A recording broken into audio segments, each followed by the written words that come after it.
तो hello everyone, मैं हूँ रोशन पांडे और आज हम पढ़ने वाले हैं सेंट्रल काउंसिल ऑफ मिनिस्टर्स। तो हमारे भारत के संविधान के द्वारा जो प्रोवाइड्स किया हुआ है एक पार्लियामेंट्री सिस्टम ऑफ गवर्नमेंट, जो कि किसके पैटर्न पर बेस्ड है? ब्रिटिश पैटर्न पर बेस्ड है। उसी तरह जितने भी काउंसिल ऑफ मिनिस्टर्स हैं जिनको कि हेड करते हैं प्राइम मिनिस्टर, वही जो कि रियल एग्जीक्यूटिव अथॉरिटी है, इसको हम लोग पॉलिटिको एडमिनिस्ट्रेटिव सिस्टम भी कहते हैं। Is our politico administrative system. यह जो principle of parliamentary system of government है, पार्लियामेंट्री सिस्टम ऑफ गवर्नमेंट का जो प्रिंसिपल है, यह डिटेल्ड है किस आर्टिकल में? तो आर्टिकल 74 एंड 75 में, जो कि डील्स करता है इनके बारे में, प्राइम मिनिस्टर और काउंसिल ऑफ मिनिस्टर्स के बारे में। 74 आर्टिकल 74 यह कहता है किसके बारे में? काउंसिल ऑफ मिनिस्टर्स जितने हैं उनके बारे में। और आर्टिकल 75 जो है डील करता है उनके appointment, tenure, responsibility, qualification, oath and salary and allowances of the ministers. उनके ओथ, क्वालिफिकेशन, क्या क्या क्वालिफिकेशन होगा, उनका शपथ ग्रहण, उनकी जो सैलरीज मिलेंगी, उनको जो अलाउंसेस मिलेंगे, जितने भी काउंसिल ऑफ मिनिस्टर्स हैं उनको, उनका अपॉइंटमेंट कैसे होगा, उनका टेन्योर कितने टर्म तक के लिए है, रिस्पॉन्सिबिलिटी क्या है, इसके बारे में जितना भी डिस्कशन होता है वह आर्टिकल 75 में डील किया हुआ है। अब इन आर्टिकल्स को हम लोग डिटेल में पढ़ेंगे। तो इसमें कॉन्स्टिट्यूशनल प्रोविजंस में पहला 74 आर्टिकल्स है। तो 74 आर्टिकल 74 जो है डील्स करता है काउंसिल ऑफ मिनिस्टर्स के बारे में। Council of minister to aid and advise, जो कि क्या करते हैं? प्रेसिडेंट को, राष्ट्रपति को एडवाइस देते हैं और सहायता करते हैं। तो इसमें पहला पॉइंट आपको ये आएगा कि there shall be a council of minister. Article 74 यह कहता है कि एक काउंसिल ऑफ मिनिस्टर्स होने चाहिए विथ द प्राइम मिनिस्टर के साथ, जो कि हेड करते हैं, जो कि सबके हेड होते हैं। टू ऐड, जो कि क्या करते हैं ये सब लोग? एडवाइस देते हैं प्रेसिडेंट को, who shell in the exercise, जो कि एक फंक्शंस को कंटिन्यू करते हैं, इनको एडवाइस देते हैं ये सारे काउंसिल ऑफ मिनिस्टर्स और prime minister. Act in accordance with such advice, however, the President may require the Council of Ministers to reconsider such advice and the President shall president जो है, राष्ट्रपति जो है, में रिक्वायर, उनको ज़रूरत हो सकता है काउंसिल ऑफ मिनिस्टर के रिकॉन्सिडर सच एडवाइजेस, ऐसे एडवाइजेस का। And the president shall act in accordance, और प्रेसिडेंट जो है काम करते हैं उन्हीं के दौरान with the advice tendered after such reconsideration, उस एडवाइस से जो कि उनको मिला हुआ है किसके तहत? काउंसिल ऑफ मिनिस्टर्स और प्राइम मिनिस्टर्स के द्वारा। और सेकेंड क्या है आर्टिकल 74 में कि the advice tendered by ministers, जितने भी एडवाइस दिए जाते हैं मिनिस्टर्स के द्वारा किसको? प्रेसिडेंट को, shall not be inquired into any court, किसी भी कोर्ट में इंक्वायर्ड नहीं किए जाएंगे। जितने भी एडवाइस दिए जाते हैं प्रेसिडेंट को काउंसिल ऑफ मिनिस्टर्स के द्वारा या प्राइम मिनिस्टर को, सबको मिलाकर जितने भी एडवाइस दिए जाते हैं वह किसी भी कोर्ट में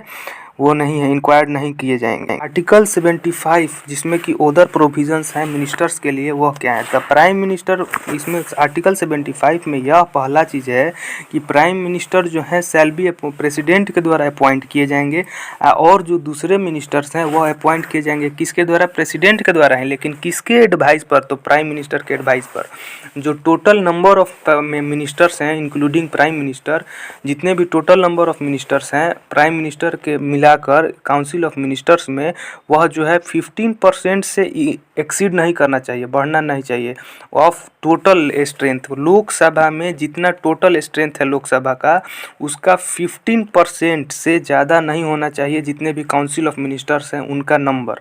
यह प्रोविजंस जो है किस अमेंडमेंट के द्वारा ऐड किया गया है?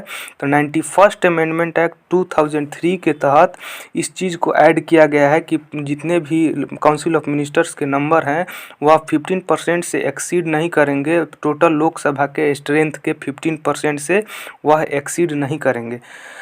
और तीसरा आर्टिकल 75 में यह कहा गया है कि ए member of either house of parliament के किसी भी सदस्य को जो कि बिलोंगिंग करते हैं किसी भी पार्टी से, जो कि क्वालिफाइड हैं on the ground of defection, shall also be disqualified to be appointed as a minister.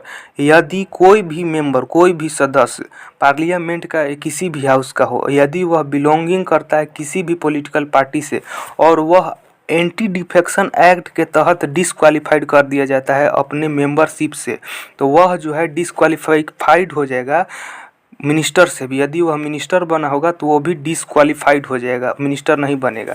यह प्रोविज़न जो है ऐड किया गया है किसके तहत? 91st अमेंडमेंट एक्ट 2003 के तहत ही, 2003 के तहत ही यह इस चीज़ को भी ऐड किया गया है कि वह जो है डिसक्वालीफाइड हो जाएगा यदि एंटी डिफेक्शन एक्ट के तहत उसको डिसक्वालीफाइड किया जाता है तब।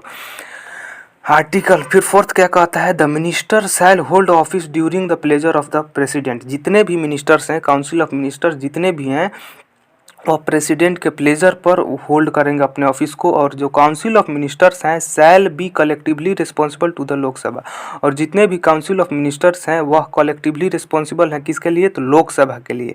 द प्रेसिडेंट और 6 पॉइंट आर्टिकल 75 क्या कहता है कि प्रेसिडेंट शैल एडमिनिस्टर ओथ। जितने भी ओथ मतलब शपथ ग्रहण, ऑफिस के एंटर करने से पहले जो शपथ ग्रहण और सेक्रेसी होता है एक मिनिस्टर का, वह उसको कौन एडमिनिस्टर करेगा, कौन अपना सुपरवाइजरी में रखेगा? तो प्रेसिडेंट के सुपरवाइजरी में ये सब होगा। और इसमें आर्टिकल 75 में क्या है कि ए मिनिस्टर जो कि मेंबर ऑफ पार्लियामेंट का सदस्य नहीं है, किसी भी हाउस का वह सदस्य नहीं है, for any period of 6 consecutive months shall cease to be a member। इसका मतलब कि वह मिनिस्टर बन सकता है 6 महीने के दौरान अंदर। यदि वह कोई सा भी मेंबर पार्लियामेंट का सदस्य नहीं भी है और वह मिनिस्टर बनना चाहता है तो प्रेसिडेंट के द्वारा उसको मिनिस्टर बना दिया जाता है, लेकिन उसके बाद उसको 6 मंथ का टाइम दिया जाता है अपना वो प्रूव करके दिखाए कि हाँ मैं मेंबर बन जाऊंगा 6 मंथ के अंदर। यदि ऐसा नहीं हुआ तो उसका जो मिनिस्टरशिप है वो सीज भी हो सकता है।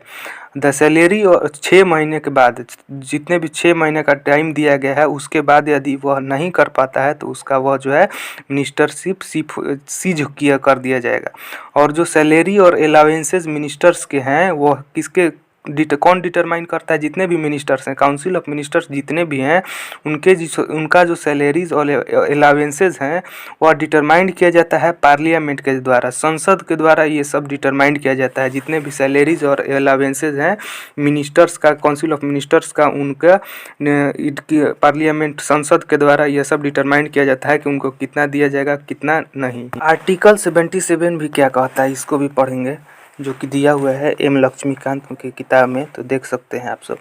आर्टिकल 77 यह कहता है conduct of business of the government of India. Bharat के सरकार का जितना भी बिजनेस है उसका कंडक्ट कैसे होगा?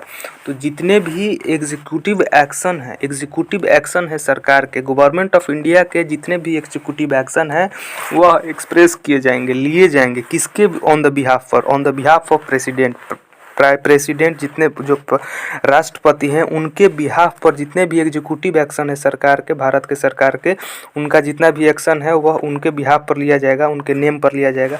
जितना भी ऑर्डर्स और दूसरे इंस्ट्रूमेंट्स हैं जो कि बनाए गए हैं and executed in the name of, किसके नेम पर लिया जाएगा? ऑर्डर्स या दूसरे भी इंस्टीट्यूशंस या लॉ, तो प्रेसिडेंट के ऑन द बिहाफ पर।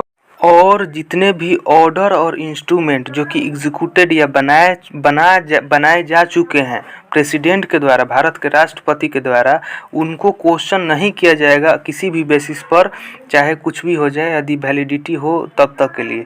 The president shell makes, president जो है, राष्ट्रपति जो है, बनाते हैं रूल्स, नियम, किसके लिए? For more convenient transaction of the business, जिसके कारण कि भारत के सरकार का जो बिजनेस है और ज़्यादा कन्वीनियंट हो जाए और ज़्यादा ईजिली हो जाए, आसान हो जाए। इस चीज़ के लिए प्रेसिडेंट जो है क्या बना सकते हैं? नियम बना सकते हैं, कानून बना सकते हैं।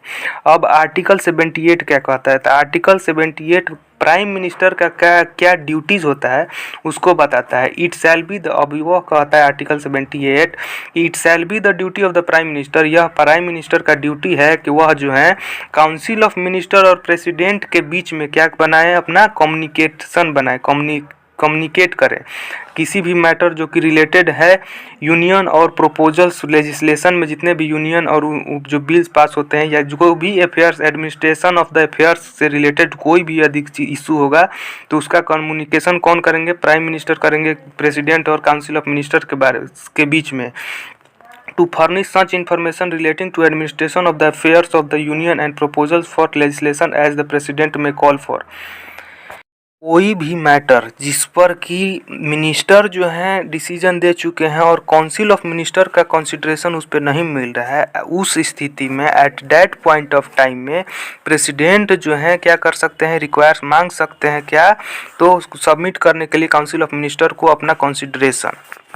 और आर्टिकल 88 कहता है rights of ministers as respects the house, house के प्रति मिनिस्टर्स का क्या अधिकार है वह आर्टिकल 88 बताता है। इसके तहत प्रत्येक जितने भी मिनिस्टर्स हैं उनको अधिकार है किसी भी हाउस के प्रोसीडिंग्स, जितने भी प्रोसीडिंग्स होते हैं उसमें भाग लेने का और बोलने का, कि चाहे वह ज्वाइंट सीटिंग ऑफ हाउस हो उसमें भी वह पार्टिसिपेट कर सकते हैं। तो आई होप गाइज ये इंटरेस्टिंग वीडियो रहा होगा, तो ज़्यादा से ज़्यादा लाइक शेयर सब्सक्राइब कीजिएगा और सपोर्ट कीजिएगा। चलिए जय हिंद जय भारत।